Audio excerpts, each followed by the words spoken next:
Alhamdulillahi Rabbil Alameen wassalatu wassalamu ala ashrafil mursaleen Sayyidina Muhammadin sallallahu alayhi wa sallam wa ala alihi wa sahbihi ajma'een.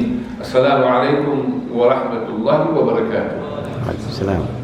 In the 10th year of the mission of our Nabi Muhammad sallallahu alayhi wa sallam, he lost his dear uncle Abu Talib and his beloved wife Sayyidatina Khadija radiallahu anha.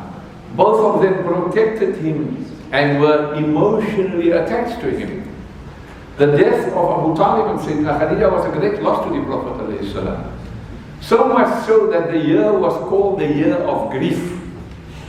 Abu Jahl taunts the Prophet sallallahu alayhi wa sallam, and the Prophet alayhi salam leaves dispirited to Hani's house. Allah Jalla Jalaluhu addresses himself to Jibreel alayhi salam saying, "My beloved whom I have chosen from amongst all my creation, the best of them all lies sleeping in the house of Hani, aggrieved by the hurtful words of the unbelievers. Let your piety and obedience be an invitation to my beloved. Go to my beloved who fell asleep, sad and dejected in Hani's house, and be his companion. Awaken him gently and explain to him that this night he is to be shown his great destiny, and invite him to come along with you." This was now the start of an amazing journey, subhanallah. There are thousands of secrets and pearls of wisdoms in the Meraj, which the scholars and the saints are aware of. The verse of Surah Bani Israel, in which the heavenly journey of Meraj is mentioned, starts with the Arabic letter Sin, Subhanallah, or Subhanallah, and ends with the Arabic letter Ra, Basir. As Allah says, "Ba'a'udhu billahi minash shaitanir rajim, Bismillahir Rahmanir Rahim.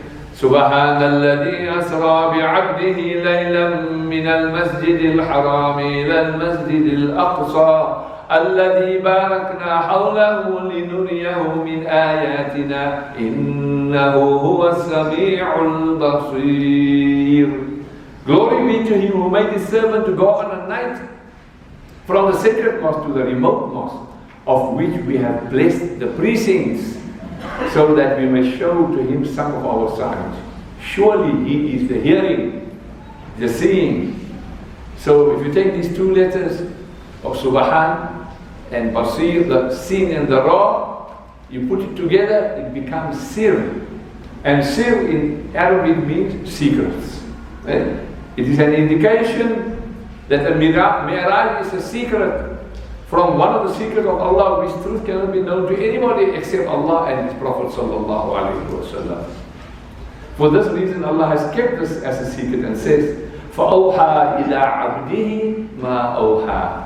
So on that station of nearness and union, He, Allah, revealed to His beloved servant whatever He revealed. Subhanallah. We are faced here with a situation which is virtually identical to that of Sayyidina Isa alayhi salam. If we accept that the majority of Muslims view that Nabi Isa alayhi salam was transported bodily into the heavens and will return to this world before the end of this world. Now, since the physical body occupies space, one cannot, in terms of the Quranic guidance, conceive of a physical approach to Allah, who is non-spatial, and He is also, as He says in the Quran, وَهُوَ مَعَكُمْ أَيْنَمَا كُنْتُمْ, and He is with you wherever you are. And elsewhere, وَنَحْنُ أَقْرَبُ إِلَيْهِ مِنْ حَبْلِ الْوَرِيدِ, and we are nearer to Him than even His jugular vein. Subhanallah. Dr. Professor Fazlur Rahman Al-Ansari, Yarhamuhu Allah Yarhamuhu, in his book, The Quranic Foundation and Structure of the Muslim Society, supports the thesis of transformation. And I quote what he says. He says, the Holy Prophet's Mi'raj was an event of unique nature in which it should be accepted that this sacred personality had been transformed by Allah from the physical to the transcendental dimension of existence. Subhanallah. Nabi alayhi salam says, his experience, I have fallen asleep in Hani's house, my eyes were closed, but my heart was wakeful. Suddenly I heard the voice of Jibreel in my ear, and rising from my slumber, I sat up, finding himself face to face with Jibreel alayhi salam. He spoke to me, the Lord Almighty sends you his greetings of peace and invites you to come with me. I got up and wished to perform my wudu. Water was ordered to be brought from the heavenly stream of Kauthar. Before I had even uncovered my hands and feet, prepared to take wudu, Ridwan, as you know, he's the doorkeeper of Jannah. May Allah grant that we all enter into Jannah. Ridwan had already brought 2 jugs full of water from the stream of Kauthar. I made wudu, and then they clothed me in the Jumuah, or cape of pure light, and set upon my head a quilted turban of nur. Subhanallah. Then I made tawaf of the Kaaba 7 times and prayed 2 rakats at the Maqam Ibrahim. I came to the Hatim and there sat down for a bit to rest. While I was sitting, Jibreel alayhi salam split open my chest, and he opened my heart and took from it something, a black clump of clotted blood. And he says, this bit of clotted blood is the reason why human beings feel fear when they behold an awesome sight. I have taken it from you, for tonight you will behold many strange and wonderful things they contain. Therefore I have cleansed you of this cloth so that you might gaze at whomever you will and speak what needs to be said without fear or any constraint. On the night of Meraj, the Prophet ﷺ had 5 vehicles. The first was the Buraq, which carried him from Makkah to Masjidul Aqsa. The second was the ascension, the steps or elevator, or however it is called, the Mirqah, in which one step is made of gold and the next step of silver, by which the Prophet ﷺ reached the sky of this world, as-sama ad-dunya. The third vehicle was the wings of the angels taking the Prophet up to the 7th heaven. The fourth vehicle was the wings of Jibreel alayhi salam from the 7th heaven to the Sidratul Muntaha. And as you know, Jibreel alayhi salam couldn't go further from there. That was his limit. The fifth vehicle was a Rafraf to the Kaaba Qawsayn.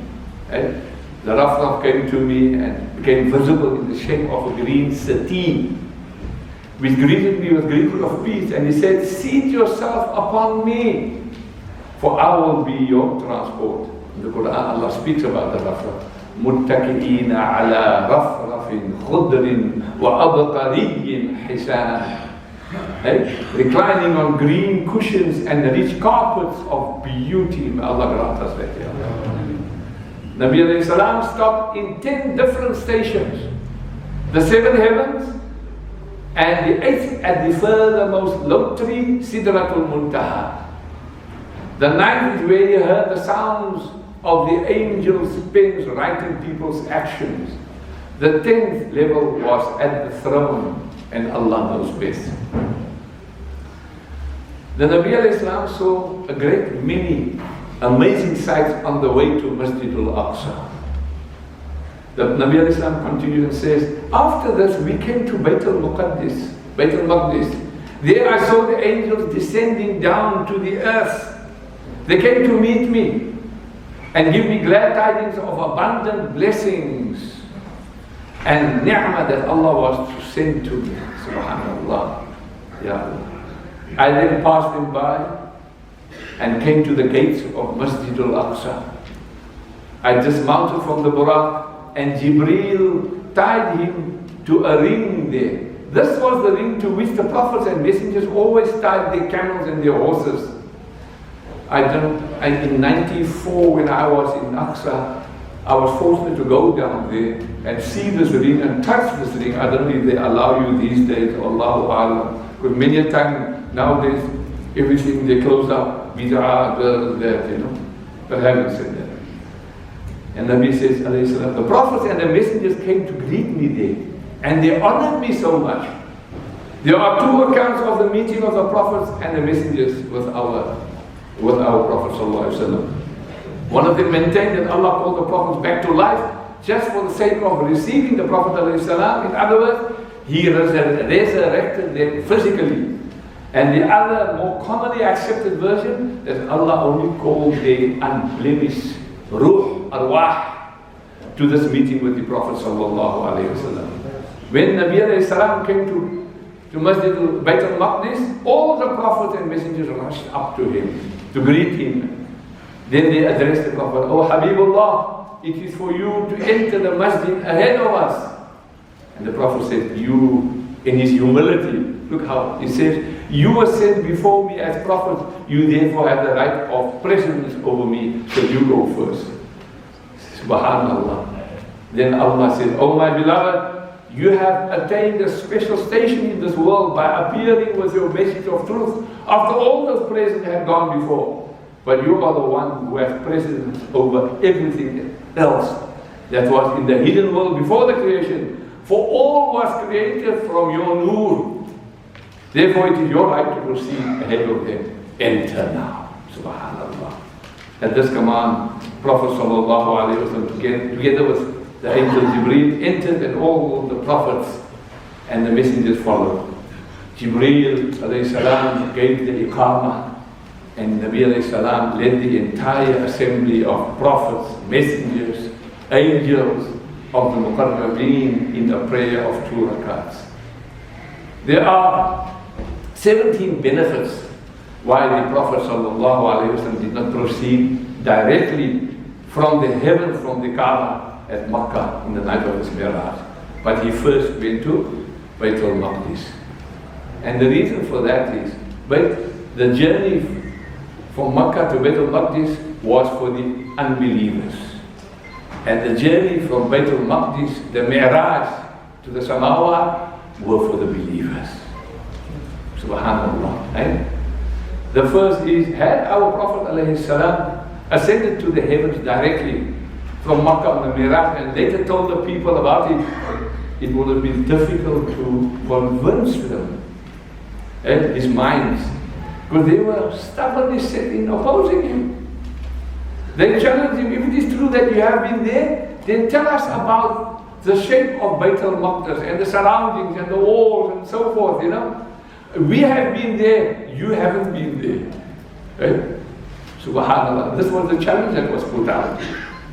Jibreel alayhi salam appeared to him at that moment, and he said, "Allah sends his salams upon you, and he commands me to bring before you Masjidul Aqsa for you to look upon, so that you may give them the answers they desire, like a screen, TV screen, high density, Subhanallah. This is Allah's miracle. After this, Jibreel took me by the hand and led me outside. No sooner had we stepped out, then I beheld a flight of steps. Remember I spoke about the mirqa to the first heaven? Right? This step ladder was the angels' stairway, which they used to descend from the heaven down to the earth. The angel of death, Azrael, also uses his ladder when he comes to take the ruh of human beings, and the arwah of the human beings climb up on this ladder. Right? Subhanallah.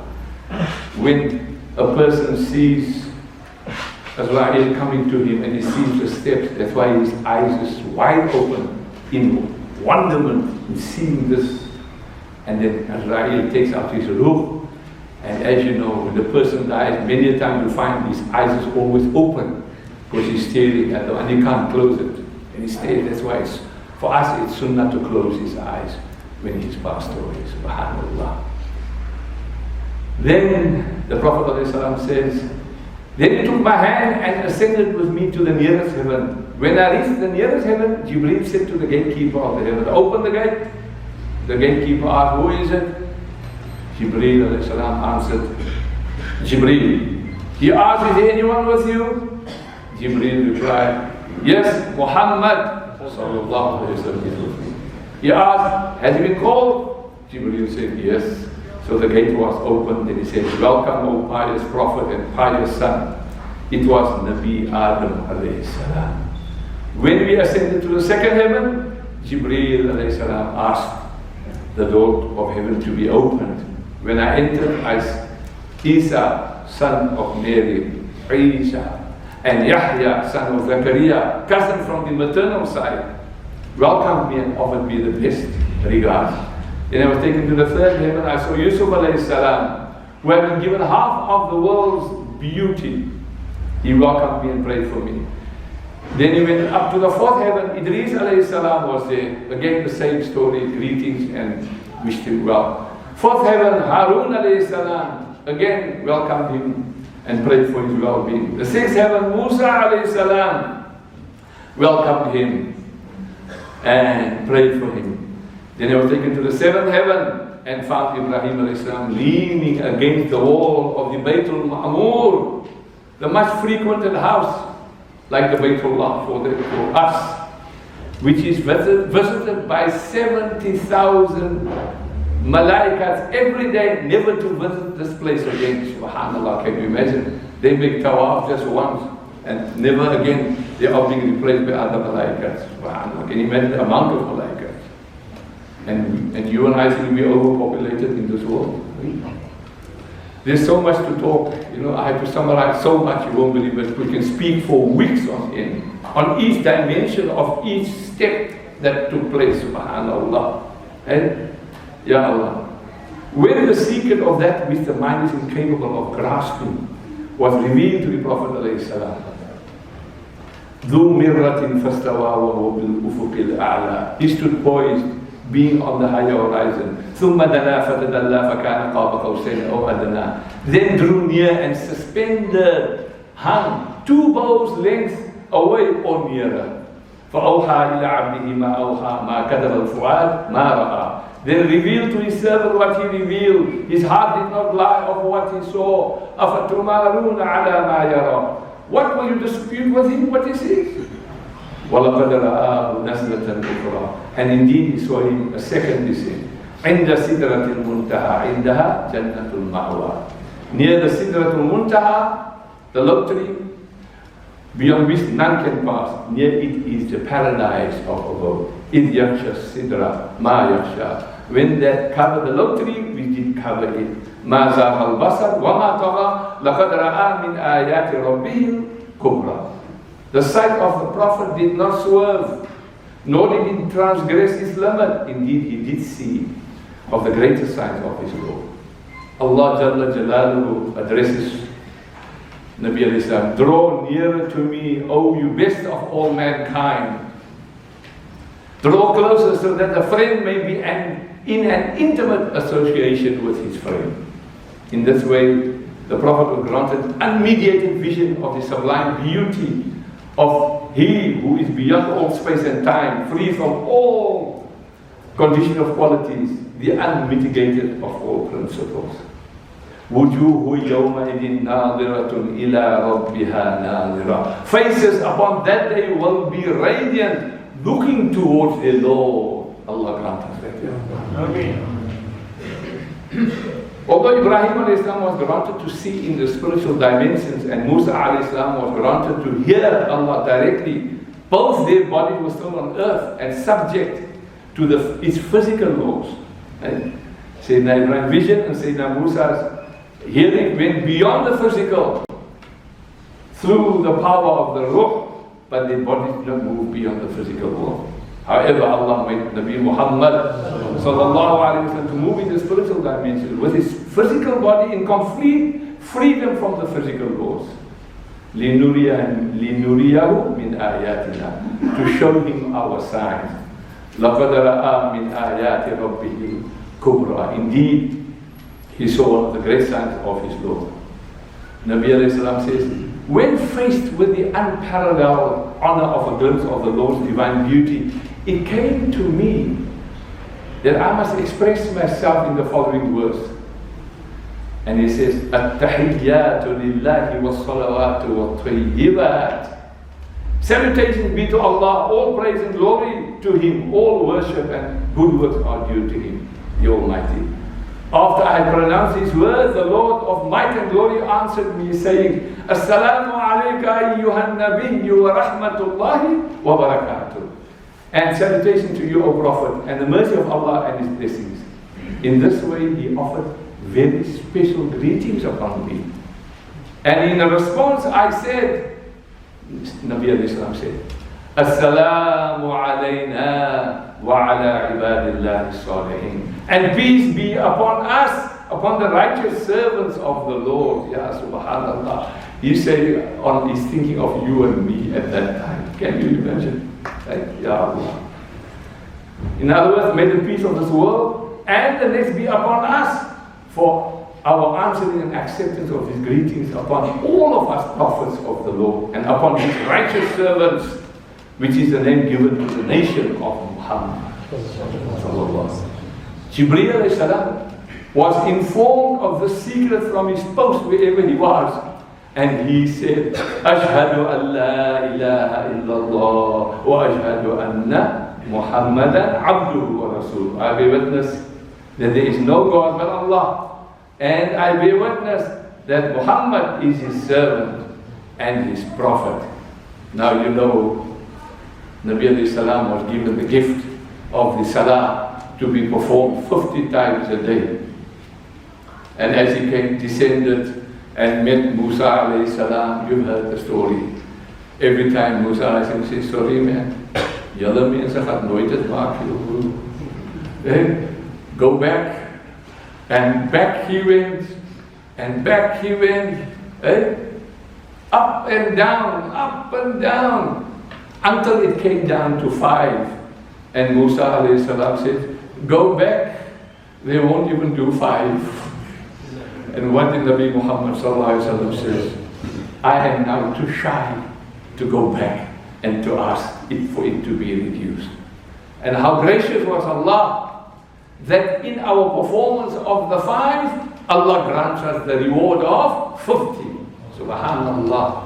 This is the barakah of our Nabi Muhammad sallallahu alayhi wa sallam. And this is our Meraj. The 5-day prayers that we do every day becomes a salatu Meraj al-Mu'mineen. The salah is the Meraj of a believer. So don't mess about in your salah. I have seen, I'm not going to point out, I can see who you are. Sometimes a person says, Allahu Akbar, then hou hy van my dop. He looks at me, and then he looks over there. I'm telling you, I've seen this. Because I sit on the chair. He's performing 2 rakas tahiyatul masjid. Or he looks outside. I'm surprised he didn't take out a cigarette and take a smoke. Be careful. Be careful. May Allah assist us that we do our salah to the best of our ability.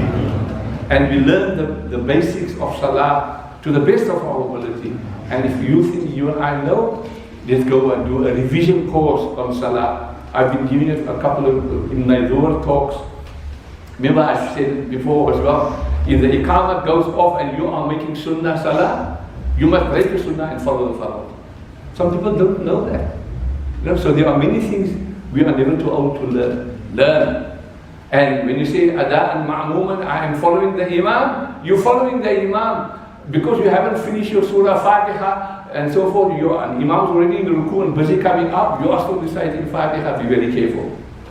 And learn it properly so that we can achieve our mi'raj, inshallah. Oh Allah, assist us. Ya Allah, Ya Allah. Thank you for listening. Nisf Sha'ban will be on the Ruwa night, inshallah. Inshallah, but it will be 13th of February on a Thursday night, and we will have it after Maghrib by reciting 3 times Surah Yasin, actually. And don't listen to these Wahhabis and you bid'ah, haram, this and that. Leave them alone. Please. I often say that the biggest bid'ah they are doing is not helping our Palestinian brothers and sisters. So they can't come and teach us our religion here. We have a foundation in this part of the world, South Africa, which we can be proud of. For more than 360 years, Islam has survived. Why? Because of the activities that we are doing. We're having the Mawlud, we're having this, we're having Nisfi Sha'ban, we're having 27th of Rajab, etc. This is what is keeping us together. May Allah grant our predecessors who established it, grant them Jannah. And our parents who enforced it upon us, grant them Jannah. Thank you again. Just one quick, the tap story, I'm having a lot of problems getting the proper taps. With the mister in. Wallahi, I've been to Millennium, I've been to Plum Crazy, Plum Link, I even went to the Flow bathroom and Bathroom Bazaar, actually that's what it is. And they say they don't make it anymore. If anybody of you can help and assist me, we need a single bulb tap that comes like we have in the wall, but it must have a mister. Because even our boat, for this month came to 8,500 rand. The water bowl, just the water bowl. So I don't know if you guys are showering at this. Oh, you're making wudu. I think you must put sand now that you must make the yamu. You see what your faces look like. But please help us. And thank you for putting a little bit every time. And thank you for putting on the EFTs, those you're doing so regularly. May Allah make it as a sadaqatul jariyah for whatever intention for your parents or for yourselves and your children. May Allah grant it maqbool. Thank you again.